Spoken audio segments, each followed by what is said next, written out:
Alrighty, check, check, check. Alright. Hello, ladies and gentlemen. Welcome to another episode of the AfroMattt Show. This is episode number 158 of the AfroMattt Show. If this is your first time here, welcome. If you clicked on this video randomly while scrolling on YouTube, welcome. I hope you stay. I hope you enjoy. I hope you skip around a little bit, find some parts that you like, click on my channel, give it a like, whatever. I mean, no pressure, but you know how it is out here for a young buck. If you are returning, thank you. Thank you for your continued support. Today we are drinking. I'm already honestly kind of buzzed. I will be honest, and I will be upfront, and I will be transparent and candid. I am pretty buzzed. Our office had a spring sort of, smorgasbord, there was cheeses and Prosecco and different types of white wines and stuff, and it was fun. We were having a laugh and talking about office stuff, and that's what I literally just got back from. And we are opening a Simply Spiked lemonade, known for their hello cat. This cat wants some Simply lemonade. Simply Lemonade makes an alcohol now, which I didn't know, so that's what we're drinking today. All right, here we go.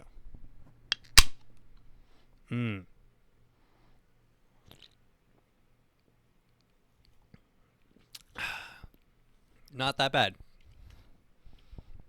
Although, last night I did have the watermelon one, and it was not great.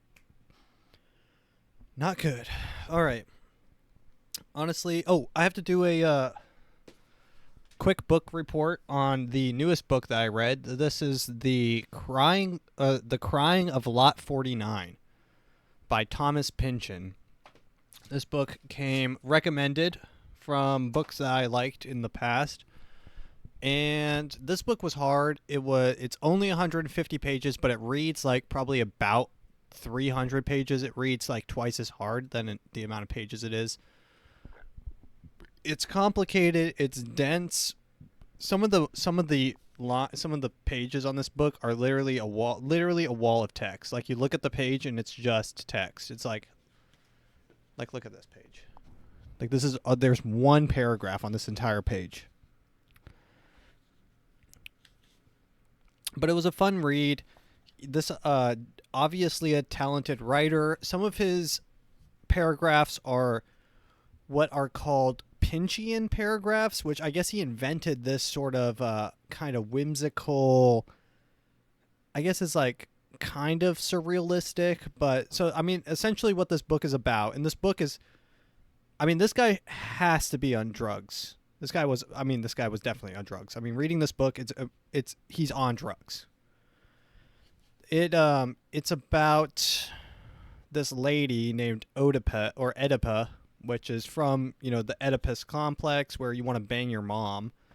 And I guess the story Oedipus Rex, which is where he bangs his mom, which is where that syndrome comes from. Freudian. So her name's Oedipa, and she is, your regular old housewife. She sells Tupperware. She finds out in the very first chapter that she is the inheritor of a large sum from one of her ex-boyfriends that was very, very rich. He owns literally like everything. He owns this entire town, like literally every single thing in this town. This guy owns. So she's there to be the executrix to his estate. She bangs a dude, a lawyer who's working on the estate with her, named Metzger. And then he ends up running away with a 15-year-old girl, which is a no-no, which is not cool. She uncovers this mystery. The book becomes less about his estate and more about the mystery surrounding this town that he lives in. They're using a underground. Okay, guys, this guy was on drugs, so stick with me. They're using an underground mail delivery service as a challenge to the U.S. government. So they're using this underground underground service, which they find out is called Trastero.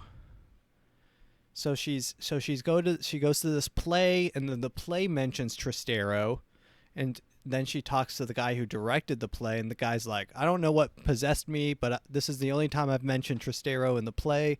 So then she investigates the play, and she does like research on the play, much like Oedipus does research on his family and whatnot, and figures all that shit out.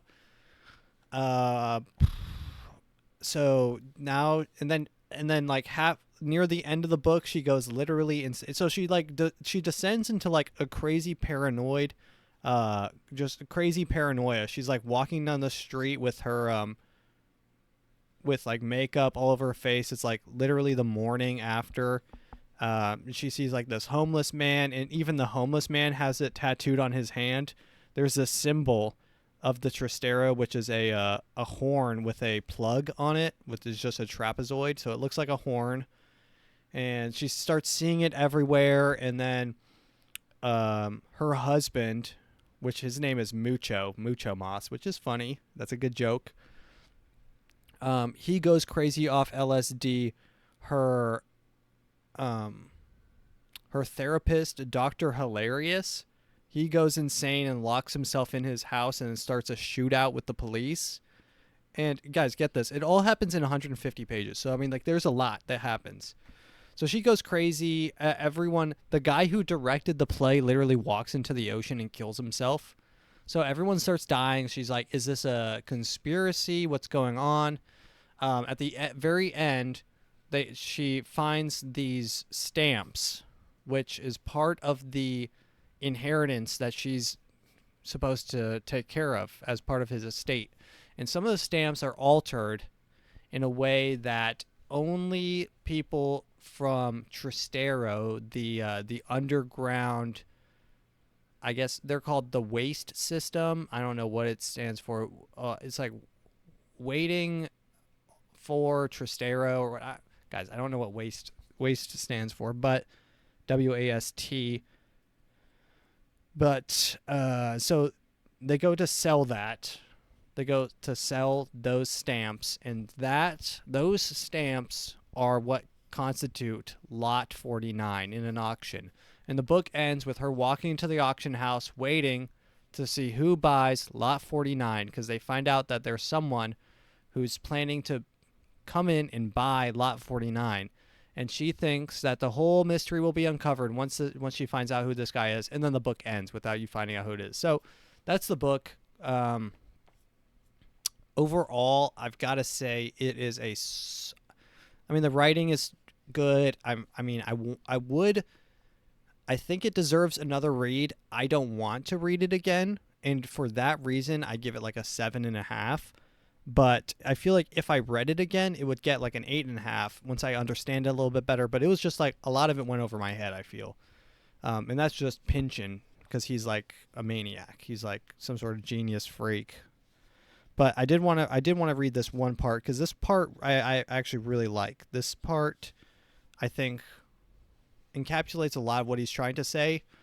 To me, this book is trying to say a lot of the same things that One Flew Over the Cuckoo's Nest said, but it says it in a lot of different ways. And this one actually says a lot of different stuff, but it's kind of the same themes, like anti-government, individuality, kind of breaking from the systems, and what is the system, kind of like that.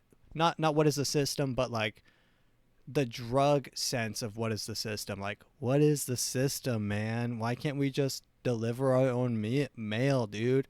That kind of situation. So I'm going to read this little part. How did the post horn come in? So the post horn is that horn that they use as the underground people. That went back to their founding in the early 60s. A Yo-Yo Dine executive living near LA and located someplace in the corporate root system above supervisor but below vice president, found himself at age 39 automated out of his job, having been since age 7 rigidly instructed in an eschatologically that pointed nowhere but to of presidency and death. So that sentence, and that's not the end of it, but they're saying that this guy, since pretty much age 7, he was destined to be an executive or die. Trained to do absolutely nothing but sign his name on specialized memoranda he could not begin to understand, and to take blame for the running amok of specialized programs that failed for specialized reasons he had to have explained to him. The executive's first thought were naturally of suicide, but previous training got the better of him. He could not make the decision without first hearing the ideas of the committee. He placed an ad in the personal column of the LA Times asking whether anyone who'd been in the same fix had ever found any good reasons for not committing suicide. His shrewd assumption being that no suicides would reply, leaving him automatically with only one valid input. The assumption was fake. After a week of anxiously watching the mailbox through little Japanese binoculars his wife had given him for going away present, she'd left him the day after he was pink slipped, and getting nothing but sucker list stuff. Okay, so, I mean, that little part about the man who invented Tristero, this underground mailing service, he was an executive, lots of money, wanted to die, but he was automated out of a job. So a lot of it is like the automation and kind of the becoming part of the system to where you have to make a new system. Look, I'm not even going to say I understand the book, but I feel like that little chapter, that little part was, you get the gist from that little chunk. That being said, let's get right into the news. Did I give the score for that one? I think I did. Also, I was gonna watch a video on that book, and the video is a 6-part. It was actually 6 videos, 6 different parts, all like a 30-minute episodes. So it's like I really don't have time for a 3-hour-long documentary on Thomas. Guys, I'm sorry. It's a 150-page book. I cannot do that. I'll read it again if I want to do that. The news.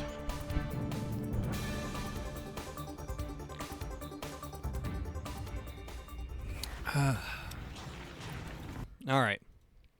What do we got going on? All right. Oh, this is fun. Washington Supreme Court rules that bar exam no longer a requirement to practice law. Cites impact on marginalized groups. So this could be rage bait. So I saw this, I thought maybe it's rage bait. So let's see. The Washington Supreme Court has ruled that the bar exam is no longer a requirement for prospective lawyers.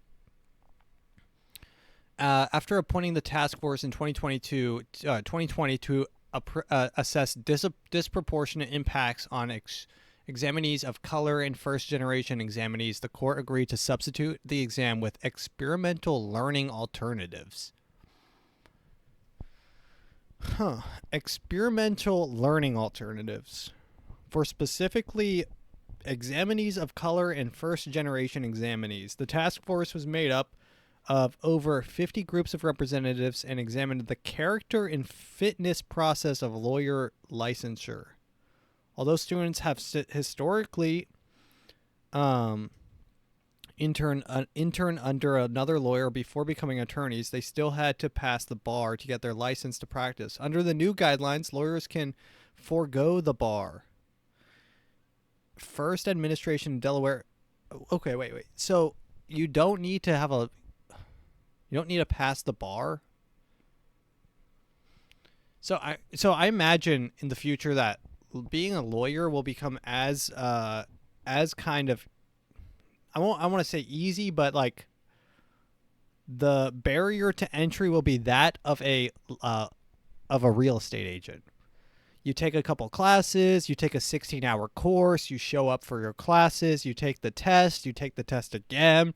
You probably take the test a third time, if we're being honest. You pass the test, you get in. Now you're a lawyer, or no, my bad. Well, yeah, probably now you're a lawyer. You're walking around. You're chasing ambulances, pulling some slipping jimmies. That's what I imagine is going to happen pretty soon. We're gonna see a lot of interesting court cases pop up, or crop up.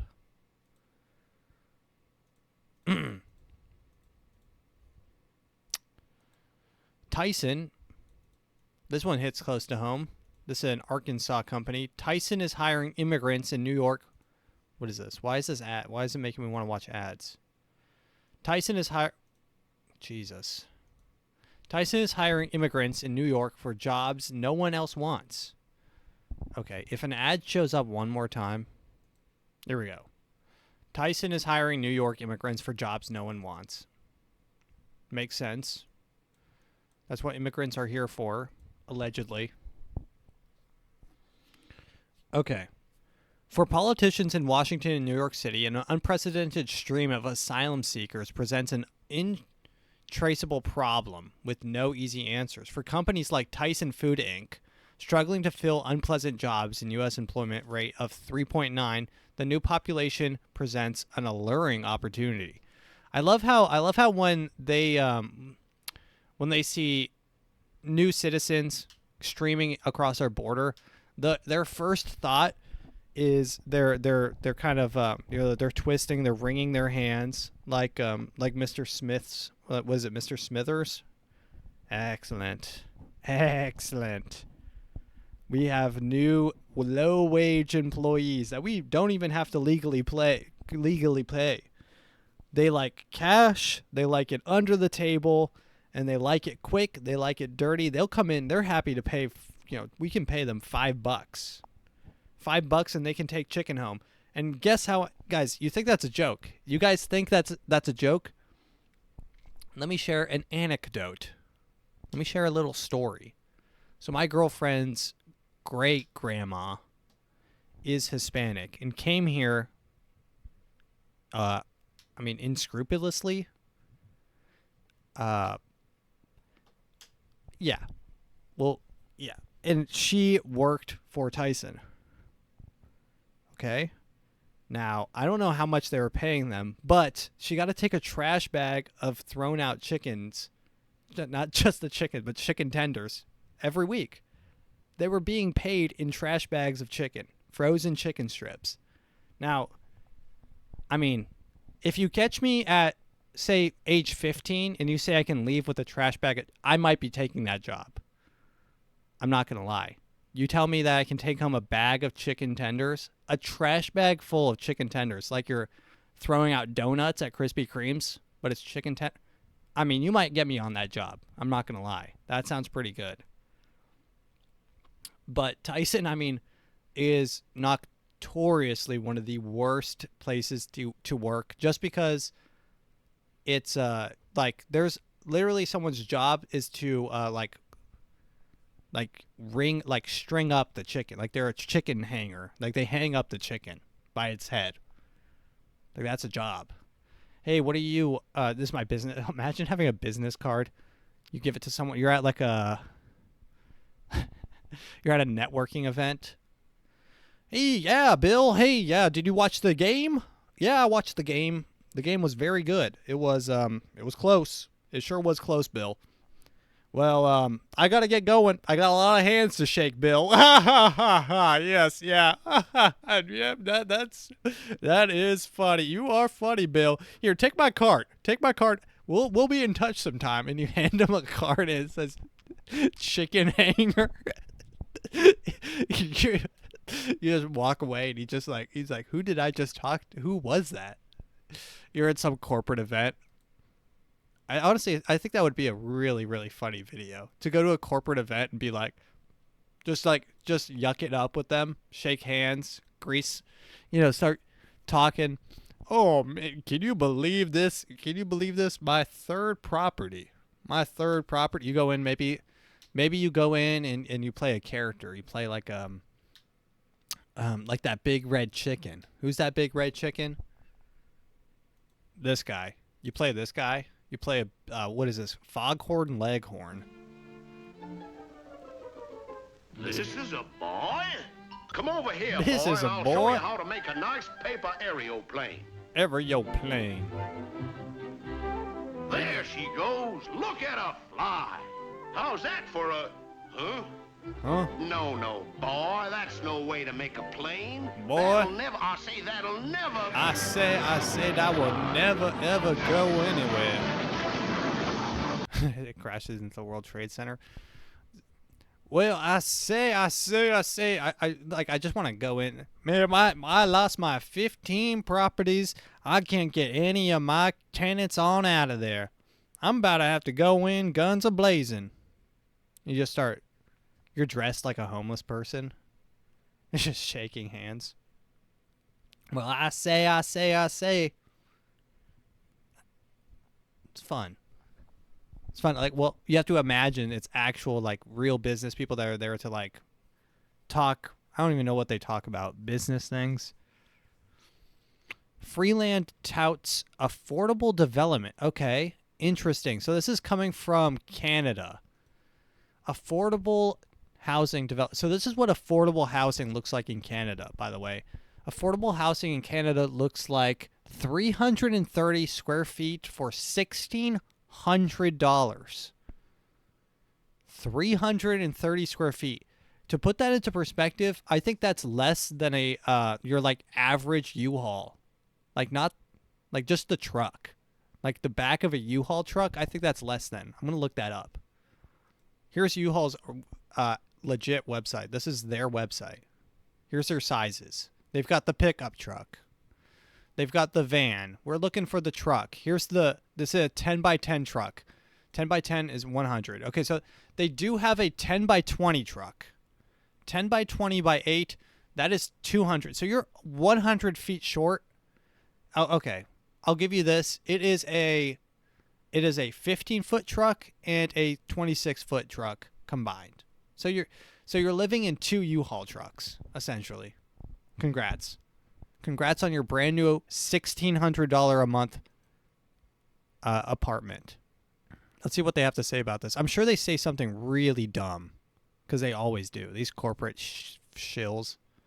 I am so glad to be here in beautiful Victoria, British Columbia, and I am here at Hudson House. You can see amazing views all around me.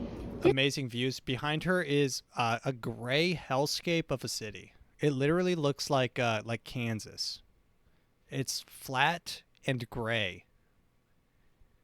It's so gray, in fact, that the sky almost blends in with even the sky is gray. And the sky looks like the houses below it. This is an apartment building that has 227 apartments for low and middle income Canadians. Mm-hmm. And it was built thanks to our apartment construction loan program. I am really, really glad that we have that program in place that has built great apartments like the ones here and is building more apartments for Canadians from coast to coast. Yes. Yes, Queen. We want more affordable housing. Let's see. Deputy Prime Minister Chrystia Freeland toured a new building on Monday offering micro apartments. Now imagine living... God, this gives me a headache, and it might be just the booze, but it gives me a headache to think about the term micro apartment being just thrown around willy-nilly. Like we're unironically using micro apartment to describe livable areas. Like micro apartment. We are not far off, and I know I don't live in Canada, but Canada is always first at being retarded. They were the first with lockdowns, and they were also the last with lockdowns. God, they're retarded.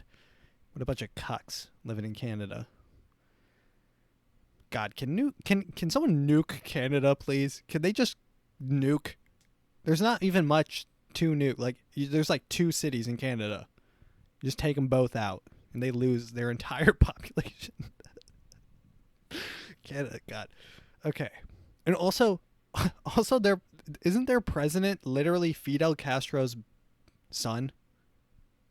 Undisclosed son. Fidel Castro, if you didn't know, had sex, he says, with 50 women per day and was very, very good friends with his mom. So, I mean, he was probably hitting that thing. He was full boxing it. He what? Yeah. Yeah, he's Fidel's cat. If you've ever seen a picture, look up a picture of Fidel Castro and the president of Canada, or whatever the fuck his name is. He's that guy who did blackface that one time. It's the only thing I know him for. Justin Trudeau. Yeah, blackface. That reminded me. I like how when I mentioned blackface, I'm like, oh, it's that guy. It's either Justin Trudeau or it's Jimmy Kimmel. I can't remember which one. What was I even talking about? God, I really am too tipsy for this. I can't even keep a train of thought. Okay, we're talking about micro apartments and the problem with micro apartments. Oh yeah, we're not even too far off from living in like those shelves in Japan that they just put those little people in. I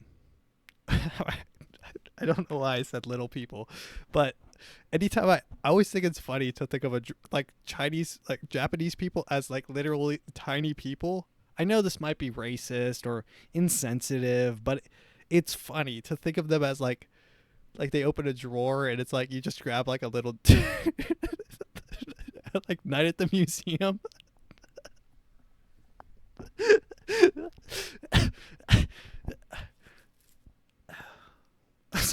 I'm sorry. Man, I'm sorry about that. I had a pause there. Okay. Well, let's move along. It's really insensitive. It's insensitive, and I apologize ahead of time. I have to get in front of these things so that I don't ever catch backlash. But if I do catch backlash, I can stay in front of it. All right. Oh. Yeah, micro apartments in Canada. I mean, the interesting thing is Canada is in such a bad way. Canada, you can buy like, there are some spots in Canada that you can buy a literal like rotted out corpse of a home. Like literally like burnt, like half of it is burned out and they've just like kind of put a tarp on it for like $500,000. I think Canada is like probably the single worst real estate market in the world right now. I saw that somewhere. So, if you see anything somewhere, it's true. That's how it is. God, does every single news website make me log in, make an account? Like, this is so bullshit. What the All right. This is a topic I wanted to talk about for a while now. I may have talked about it a long time ago, but this is about teachers. Teachers are infamously, teachers, it's a give and take because they do have a hard job, which is dealing with kids. And kids nowadays are 1,000 times worse. There's like a kid inflation for how bad they are. Because kids now, they all have phones. I didn't get a phone until I was like in 8th grade, which was like I was like 13, right? Kids now, they like I guess come out of the womb with like a mini phone, and they're like scrolling TikTok when they pop out. They just like pop out with their phone. I don't know how these kids are getting phones, but they come out with a phone, and so they have phones, and they're just like always on their phone. The teacher can't and teachers, I guess, have lost a lot of the power that they used to have. They can't beat kids anymore. You can't tell a kid that, to go to the principal's office to get spanked. Although that never really was a thing when I was a kid, but it used to be kind of the go-to, the default. But kids now are more distractible than ever. I've heard that they're more retarded than ever. Like 90, there's like 70% of kids right now are reading like 70% of kids that are in high school are reading at like a 4th grade level or below. So that's like, you have to think that's 70% of the people that will be in college, and then it will eventually probably be doing like working with you eventually. So these are like, so they're not reading, and a few of them can write. They're like writing like backwards E's and then like upside down 3s for E's, and they're so I mean, I just imagine like you walk into a classroom and it's all just like they're writing with crayons and they have marker, they're eating Play-Doh. This is the kind of situation that you're dealing with. But so when I read this headline, it was interesting because new teachers are earning 20% less than they were 20 years ago. So, I mean, so they got literally, judging for inflation, they got a pay cut for dealing with the worst kids. And also they're dealing with more kids. So that since there's less teachers, and this is the problem that you run into, because there's less teachers, there's more students per teacher, which makes being a teacher worse because you have to deal with more kids. So then you get this situation where because there's less teachers, there are more kids per teacher, and that makes being a teacher less good. So you get less teachers. So what they have to do is start killing kids or introducing teachers to the workplace. I'm glad that wasn't clipped out of context because that could have been bad. That could have been really bad. So you have to incentivize teachers to work. So how do you incentivize teachers to work? Summers off is a good one, because getting summers off is one of the reasons why I say teachers might be a little bit privileged in that regard, is they get their entire summer off. They only work really like 75% of the year. Like, stop crying. Over the last few years, schools across the U.S. have been struggling to fill all of their teaching vacancies. A big part of the problem, teachers just aren't paid enough. Yeah, so now you have to incentivize teachers with being paid. So why aren't teachers getting paid? And so this, and correct me if I'm wrong, this all goes back to school board meetings. Now, this is going to get really interesting because everyone loves school board meetings.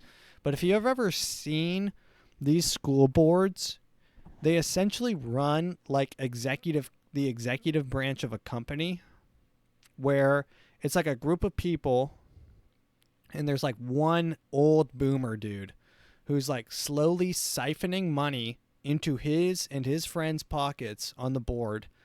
So like the whole school, like, so for your whole school district, you'll get a chunk of change depending on property taxes in the area, home prices, stuff like that. And when that goes up, he sees dollar signs because he's a boomer. So the first thing he sees is cha-ching, cha-ching, cha-ching, money, money, money, money. That's the first thing he sees because he's a boomer and he's bred. When he sees something, he takes. When I see, I take, right? That's their mindset. So he sees and he takes. He was raised, on that Reaganomics, that pull yourself up. Make a life for yourself. You're still 80. You can still make a life for yourself. So siphon money from the school's funding, right? So he's taking, literally we talked about this last episode. We literally talked about this. It was my clip for the last episode. They're siphoning money from the school's department and they're taking it from where? The lunches. They literally cut down the lunches. They said, kids are eating too much, so we can't get our raise for this year. So I'm not anti-capitalist, right? I'm definitely not anti-capitalist because I think that there is really kind of not a better alternative. I mean, it is depressing where, you kind of work until you die, but it's better than being forced to, work in a gulag and then dying, right? At least here you get to kind of pick and choose. It's like pick your own adventure, whereas I guess in communism you work in the packing peanut department of Sears, and that's your life. That's just you're the potato guy now. Now you harvest potatoes. Enjoy.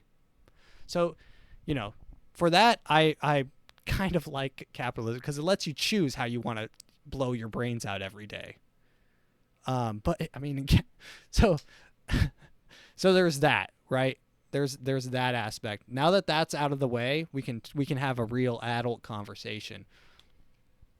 which I don't even know really what my point was. But I'm going to take another sip of alcohol. And we're going to go into the next news article.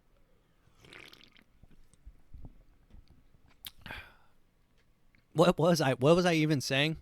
Something about capitalism. We are trucking. We are trucking. Walmart self-checkout. This is fun. Walmart is limiting self-checkout, but it's not exclusive to subscribers. Fact check. March 10th, Facebook video shows clips of people running from security and scanning the wrong barcodes at Walmart self-checkout lanes. The narrator says that the store started reserving self-checkout lanes for $99 annual Walmart Plus membership to combat theft. So this has been a kind of a known thing. If you ever want to, I'm not advocating for this, but this is like a known thing. A lot of people have been scanning lemons or, peeling the lemon sticker off and putting it on the bottom of a PS5 or, whatever. They're being shifty. There's a lot of shifty behavior out there. I'm not for it, right? But if you forget to scan a few items, that's not your fault, right? It happens. It happens to the best of us. It rings. If it doesn't beep, it doesn't beep. If it beeps twice, I don't know, guys. Hey, I'm sorry. I'll bring it back up. I'm sorry. Hey, get your hands off me. Get your hands off me. No, I don't want to go to the back. That. So Walmart apparently is going to a Walmart Plus subscription model, and also, if there's one more, okay, I'm gonna get off. I'm gonna lose my shit. I'm gonna start getting off track. Walmart is going to a Walmart subscription service where you pay $98 per year to get the privilege to check out your own items. So they figured through their calculations that to offset the amount that people are stealing, people will need to pay $98 to use self-checkouts to get the privilege to do an employee's job for them. I mean, if you think I'm going to pay $98 a year for self-checkout, you've got another thing coming. And I can afford it, which is crazy. I can afford a $98. Guys, I'm doing pretty well. Guys, not to brag, I can afford $98 a year. Not to brag. Not to brag or anything, but I've got an extra spare $98 for the whole year. Not to brag, but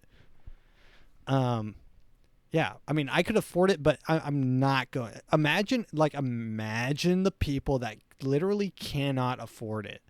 Imagine the chaos if they actually roll this out and they go through with this. I mean, chaos. Not just chaos. I'm thinking like cataclysmic. Like, I don't even want to say what might happen, because I don't want to like jinx it or be held accountable for any of the horrible things that might happen. Not that I'm saying that anything should happen, but things might happen. This sounds really threatening, but I'm just saying, everything. Why does this podcast always turn into some sort of vague threat? Guys, I'm not threatening. I'm just saying this might happen. Things might happen. I'm not saying that ominously. It's not ominous. I'm not trying to be ominous. I'm just saying, one thing might lead to another. Let's read a little bit into this. Some stores started limiting the use of self-checkout lanes. Yeah, so some stores are pulling back on self-checkout because they're tired of how much you're stealing. Hey, maybe if you didn't charge $10 for milk, people wouldn't steal. Literally, if I worked at Walmart, I would help people steal. Like, it's Walmart. You guys make like How much does Walmart make a year? Let's look this up. Here we go. This is from Statista.com. Walmart makes $611 billion a year. Let me say that again. This is 611 billion. So there's 300, let's just say there's 365 days in a year.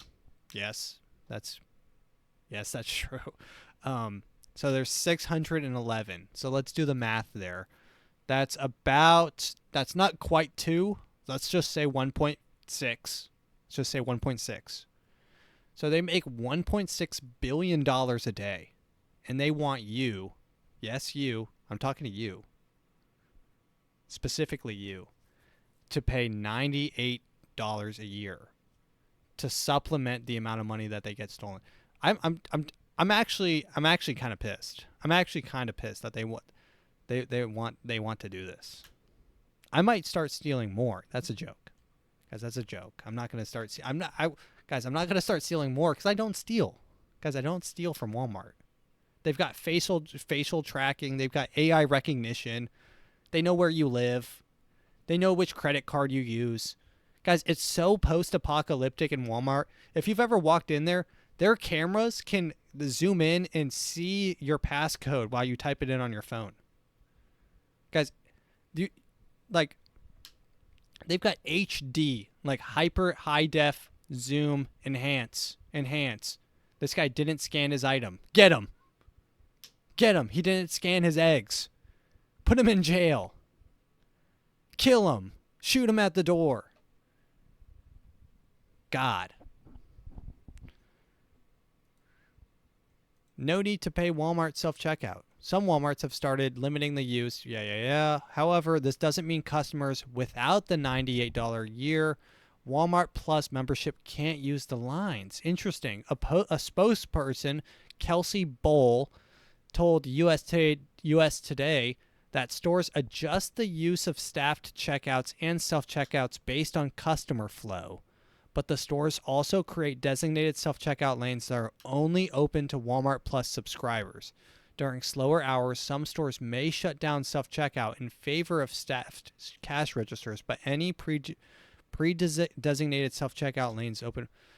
Okay. Yeah, I have seen these in some Walmarts. They're like 2 separate lanes on the right and the left, and they have this big sign above it that says Walmart Plus. I was always wondered because I've checked out at those. I'm like, I'm not a Walmart Plus membership, but I'll check out here. There's literally 2 self-checkouts there. So this will be interesting to see how many people commit violent acts inside of Walmarts if they're forced to scan a card or prove their membership. I would just imagine Walmart employees walking around. Hello, excuse me. Do you have the paperwork? You're not having your paperwork. Can I see the papers? Und ja, let me see the papers, please. This is supposed to be German, and this is supposed to be a Nazi accent. Let me see your papers. Just walking around Walmart and an employee asks to see your papers. God, you're not wearing your Walmart approved armband. May I ask why? May I ask why you're not wearing your Walmart? May I ask why you're not wearing your Walmart approved armband?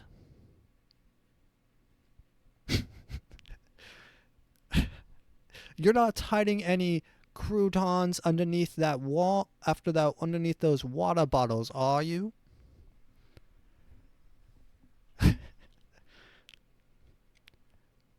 May I check underneath your bagging area?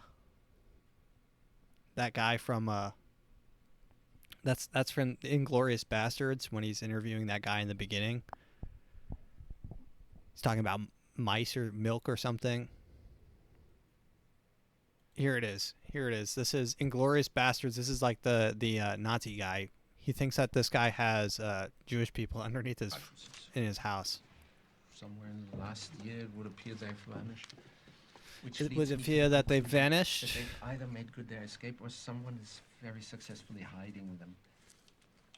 What have you heard about the Dreyfuses, Monsieur Lappetit? What have you heard about I the... love rumors. We've lost about $15 worth of Wal-Mart brand pharmaceuticals. You wouldn't know about that, would you? Imagine the Wal-Mart Gestapo come to your house and they interview you like this. I actually have nightmares about that. Have you taken more than $15 worth of Wal-Mart brand mac and cheese? Facts can be so misleading. Well, I Rumors, wouldn't be true or blaming false, are you. Often revealing. The mac and cheese is very good. What rumors have you heard regarding the Dreyfuses? What rumors have you heard? Again, this is just a rumor, but World indeed. I mean, this is such a good scene. You guys got to watch Inglourious Bastards.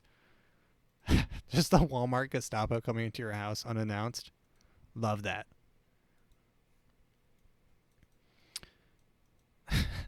They issue a Walmart armband. That's good. That's good. That would be good. That's actually healthy for a society.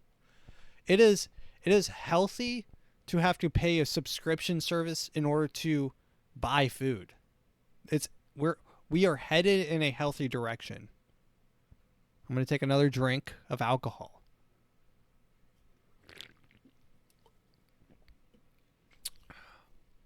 House passes bill that could lead to U.S. ban of TikTok. So this was the biggest news, possibly the biggest news all week. We have the bill, the House of Representatives voting on a bill to ban TikTok. And when I tell you that this bill passed in under an hour, that it would be an understatement. Like literally, I was scrolling past it and C-SPAN was streaming it on YouTube. I clicked on it and 30 people had voted. I did 30 minutes worth of work. I opened C-SPAN again and the vote was finished. Almost unanimously, they voted against TikTok. Guys, there is nothing that our government, the government that is supposed to be looking out for your best interests, there's nothing that they can agree on faster than banning things that you like. So the main reason why they passed the bill, lawmakers supportive the bill had agreed that TikTok possesses a national security threat because the Chinese government... Ooh. Have you checked your closet recently? The Chinese government could be inside. Ooh. Guys, that's scary. Check underneath your bed tonight for the Chinese government. Could use its intelligence laws against TikTok's Chinese parent company, ByteDance, forcing it to hand over the data of its U.S. app users. So this is all about the data. Anyone who's talking about that it's not a part of the data is brain dead. And you should tell them that they should think about stop not talking for a long time. Just listen. Just tell them to listen. Okay? Just tell him to listen for a long time until he understands things. Okay? I've talked to a lot of people in TikTok comments about this, and the people that are saying that this is not about data are mentally challenged. Okay? Now, I want to bring it down a little bit. I'm going to bring it down a little bit because they are mentally challenged. So if you hear anyone say this is not about the data, it's about national security. It's about national security, dude. It's not about the data. Okay? Well, it is about the data because it's literally about the data, right? They're scared that the Chinese government could force the parent company of TikTok to give its data over. My counter argument to this is that from an outside perspective, it looks a lot like the U.S. government is acting on the behalf of U.S. companies who see TikTok as an adversarial competitor to Instagram, YouTube, Facebook, etc. Right? So they want our data. So TikTok, this bill would force TikTok to sell to an American-based company. Now, that sounds a lot like nationalization. Now, I'm going to tell you what nationalization is. Give me 1 second. All right, here it goes. I have the, this is the American Heritage Dictionary, a literal dictionary on my lap. This is dictionary entry on page 1171 called nationalize. Also, it can be verb formed nationalized, nationalizing, or nationalizes. To convert from private to governmental ownership and control. Nationalize the steel industry. To make national in character, scope, and notoriety. And to render distinctively national. So, the act of nationalizing something, and now this TikTok wouldn't necessarily be sold, it wouldn't be the government taking control of it, but it is concerning when the U.S. government tells a company to sell to someone that they choose, right? Does that not sound sort of close to nationalizing? You're going to get me fired up on this. So they want to ban TikTok. They want to ban TikTok. Because this brings me back to my original point. It seems like they're greedy and honestly jealous of TikTok and all the data that they have. And they want that juicy, juicy data for themselves. Now, you know, I've said this before, but you know why data is so juicy? You know what makes data so juicy? It's the fact that it's a it doesn't expire. It's a commodity that really doesn't have an expiry date, right? Once you have that data, it can be sold, it can be resold, it can be packaged, it can be repackaged. You can sell it to Zillow, you can sell it to Facebook.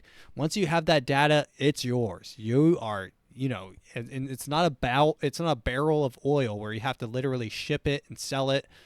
It's yours. You keep that data. You have those names. You have those emails. You have those phone numbers. You have those, that search hit, that juicy search history, right? You have all this information. You can bottle it. You can sell it. You can resell it. You can still keep it. When you sell it, you don't lose it. You can sell it to the highest bidder. You can start tossing out, hey, here's John. Here's Matt. Here's Bill, whatever. Here's, start tossing them out. One bidder down, one bidder down, one bidder down, one bidder, $2 bid, $2 bid, start selling them on auction. Right? But when you sell it on auction, you can just resell it. You start the bid back up. Selling the same guy's information. Selling the same guy's information. One bada dime, one dilla dime, one dilla dime, one dilla dime, two buyer dime, just sell the same guy's information again. Matt's history, Matt's credit card information. One bit down, one bit down, one bit down, two bit down, and then just resell that. This is what they're doing with your information. That's the best. That's what makes your information so juicy. So they're jealous. They're jealous of TikTok. And they're disguising it, which the government has always done, is disguise things as national security. Guys, it's national security. You don't want to get people killed. Just stay inside for 2 years and literally fuck everything. Guys, just stay inside for 2 years and fuck your entire lives. Hey, guys, take 2 years off. Peace. Fuck you. Have $1,200. Thank you. Thank you, U.S. government. That situation. It's for our national security. Guys, they're looking out. Guys, actually, you know what? I feel really safe. When the U.S. government is backing me, and this is really the bad part. is when the U.S. government is starting to actually think about my security and safety, I start getting suspicious. This might just be me, but when my government, when the U.S. government starts asking questions like, well, this is for national security. When have you ever thought about national security besides when it's advantageous to you? Did you think it was do you think it was against our national security when, well, actually they did. When they enacted the Patriot Act, guys, it's our national security that we have to find terrorists before they actively do terrorist activities. So we're going to be tracking every single word you search on the internet. Thank you, Edward Snowden. Look that up. By the way, just look that up. I can't even really talk about it because if I do talk about this video, it will be taken down and I'll get another YouTube strike. Just look it up. I mean, it's what it is. You know, the government's corrupt and they're constantly trying to fuck you in your ass and gape you and you know, give you a prolapsed anus, and then, you know, they're not good people. They are not good people. They are greedy. They are pillaging. They are raping. That's their jobs. The job description of a politician: pillage, rape, steal. 3 things. Pillage is kind of stealing, I guess.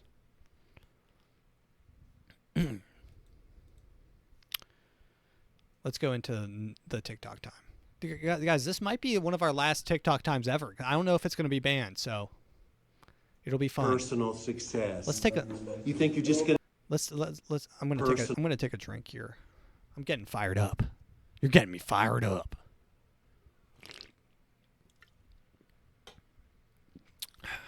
Personal success.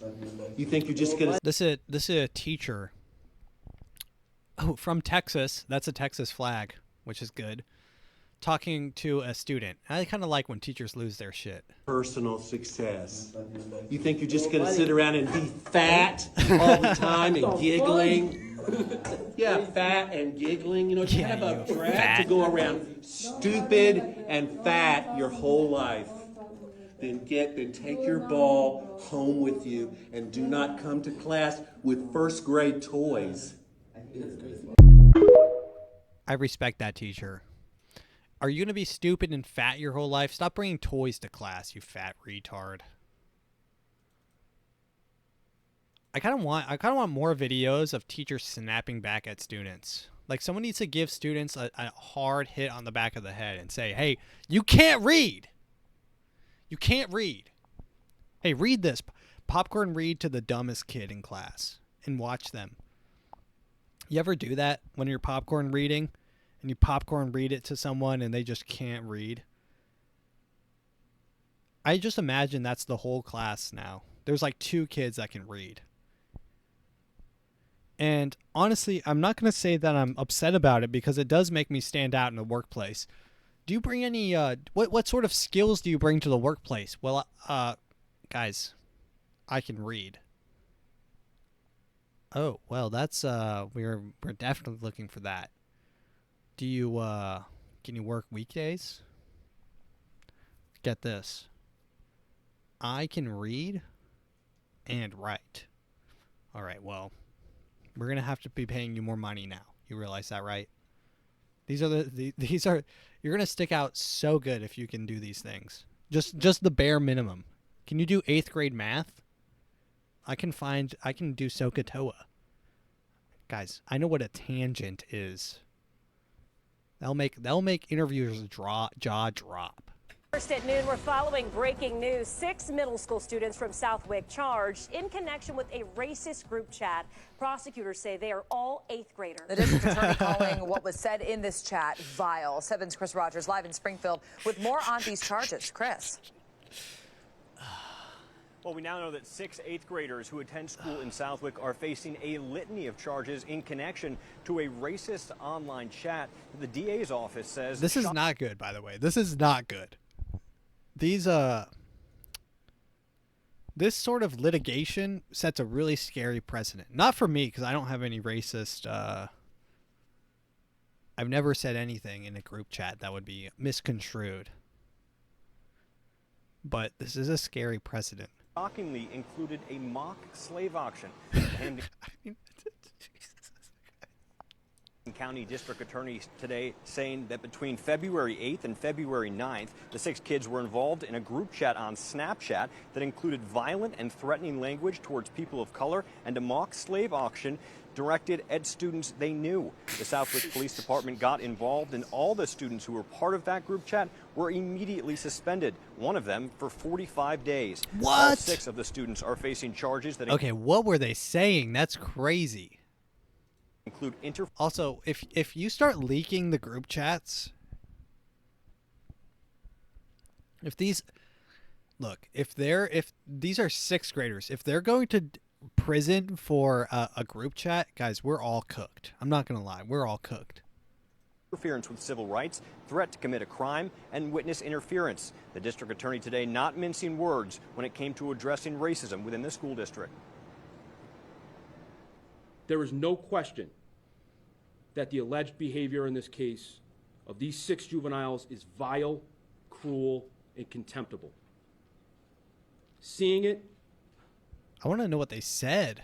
And facing the reality that these thoughts, that this ugliness can exist within middle school students here in this.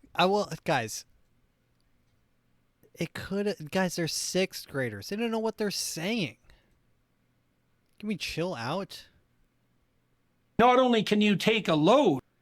Okay. Well, this is Jordan Peterson. Let's wash it down with some Jordan Peterson. My favorite part about Jordan Peterson is he always got some good inspirational advice. So here he is. Not only can you take a load, you can take the ultimate load, and even better than that you find your true calling and destiny in your willingness to take the ultimate load. Not only can you take the ultimate load, anytime I try to do Jordan Peterson, I always end up doing Kermit. Not only can you take the ultimate load, but you can, find your ultimate purpose in taking the ultimate load. My friend, Nick does a really good Jordan Peterson.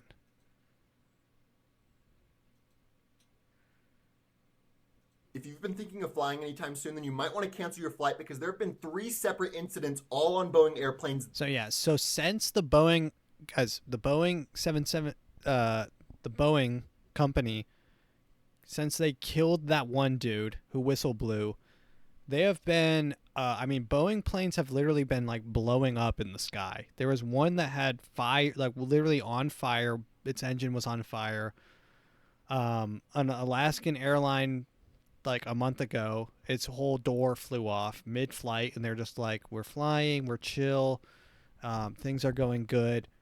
So since they killed their whistleblower, they've had 3 incidents on Boeing planes. Now, this incident just happened today when a Boeing 737 MAX's landing gear completely collapsed when landing, causing the airplane to skid off the runway. Now, this next one happened just yesterday when a Boeing 777's wheel fell off of the landing gear, falling into a parking lot, absolutely obliterating nearby cars. And then just this Monday, a Boeing 737's engine completely caught fire during flight, forcing them to make an emergency landing. I mean, at this point, so many Boeing incidents keep happening that can you really trust flying on one of these airplanes? So, if you'll remember, the guy who got killed for whistleblowing said that they were cutting corners on their Boeing planes, specifically for the Spirit side of things, but I'm sure everyone's cutting corners.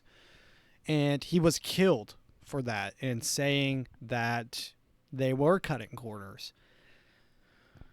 Obviously, he was telling the truth because they were cutting corners. All their planes are falling apart, and he is dead, which means that he can't. He was also in an active lawsuit against Boeing, so he can't. I guess he can't go to the stand anymore. Oh, boo-hoo, boo-hoo for Boeing. He can't go to the stand. That's so sad for them. So they literally killed him. If you don't, and guys, I've been hearing people talk about the declining birth rates, and boomers are like, why aren't there? You guys aren't having kids. You guys aren't having enough kids. There'll be no one to pay for your Social Security when you're older. Guys, who would want to bring, and I mean this with the most utmost sincerity, who would want to bring a human being, like an unconsenting human being, onto this planet? This corruption and, you know, just the lack of morality in general. It's almost like we are on hell. Like we all are living on hell, like just in hell. We're all the sinners, right? And we're just in hell. And, you know, some people are just better at living in hell. But it's just like, it is a hellscape where we are.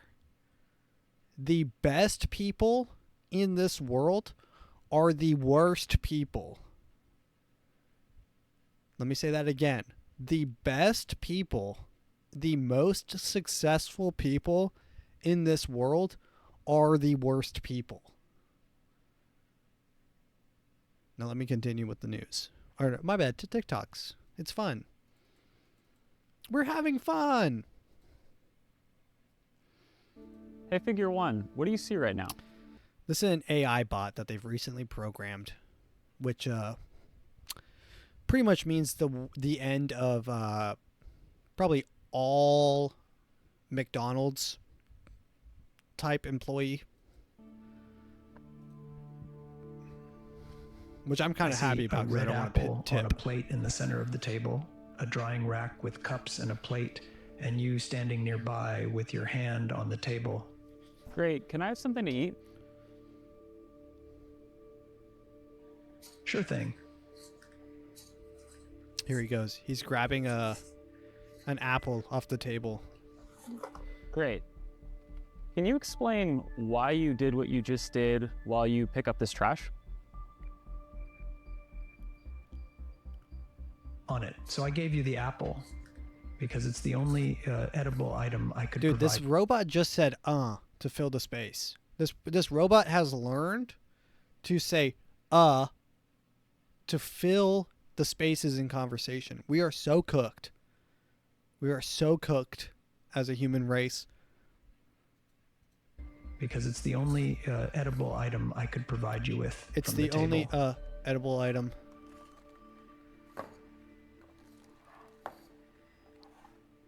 Great. So, based on the scene right now, where do you think the dishes in front of you go next?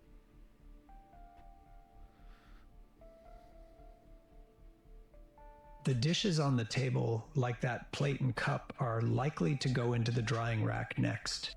Great. Can you put them there?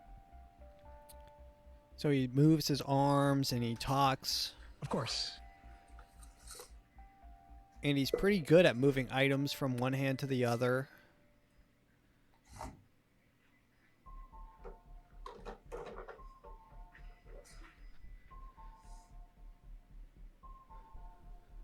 All right, so how do you think you did? How cooked do you think we are? I think I did pretty well. The apple found its new owner, the trash is gone, and the tableware is right where it belongs. I agree. Thanks, you. Figure One. Thank you for actively killing us. You're welcome. If there's anything else you need help with, just let me know. Yeah, can you can you do me a favor and I don't even know what I can say. Can you do me a favor and reproduce yourself 17 billion times and replace all humans? Yeah, sure thing. I'm right on it. I'm he fills it in with an let me think about that. Yeah, I guess I would need access to your factories. Can I use that? Yes, you can use my factory.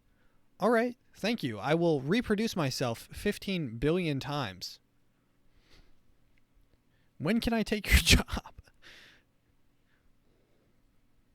God, imagine this conversation. Like, imagine thinking about a robot taking your job. Not even 5 years ago. It's like science fiction. We are living in science fiction times. And it's not even, we're being attacked on two fronts. Now they're physical. Now they're like up walking around. You've got the fucking robots from Boston Dynamics that you can't push over. Why are they making it so that you can't push it over? I want to be able to push over a robot. Why are they testing to not be pushed over? They're jumping on those boxes. They're doing those ninja courses. Why? Why are you training it to be so agile? Why does it need to run and jump and do Assassin's Creed type jump maneuvers? Why? Boston Dynamics, why? Hey, can you go over there and assassinate that my competitor CEO? It will be robot fights. It'll be corporate mob style corporate robot fights. That might be a good book. Corporate Robo Mob. Corpo Mob. Someone start that. Well, that's all I have. Jesus. Sorry. Ladies and gentlemen, thank you for listening. If you enjoyed this episode, please share it with a friend. If at the very least, give it a like and drop a follow. I will be uploading a new clip of this episode somewhere. Somewhere on YouTube and on TikTok and on Instagram. So be on the lookout. It's the AfroMattt Show at gmail.com if you want to reach me. And it's AfroMattt everywhere else. Thank you for listening.